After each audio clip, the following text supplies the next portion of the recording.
नर्वेको र इङ्ल्यान्डको खेल थियो। हल्यान्ड साँडे खेल हारेर रुँदै घर फर्कियो। अरू गेम त राम्रै खेल्थ्यो, के खेलेको आज। 5-6 किलो प्रोटिन खान बिर्सिएछ साँझ। नेमार रुँदा हल्यान्ड दानव हुँ गर्दै थियो। आज आफै हार्नु पर्दा मुटु नै रेटियो। अरू हार्दा रमाउनी हो, आफू हार्दा कालो।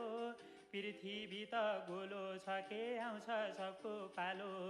हार जित हुन्छ खेल खेल्दा हेर, पिर नगरी जाऊ हल्यान्ड घरतिर। हल्यान्डले बल पाएपछि ड्याङ्की ड्याङ्गोल हान्छ। सोचेको थिएँ यो वर्ल्ड कप नर्वेले नै लान्छ। मन लाएर खेलेको भए पक्कै जित्ने थियो।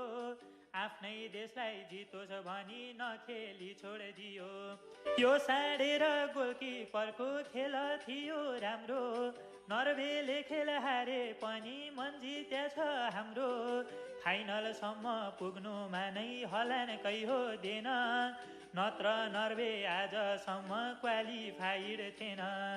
इङ्ल्यान्डमै हो ऊ जन्मिएको, ऊ हारे नि 6 देशले जितेको।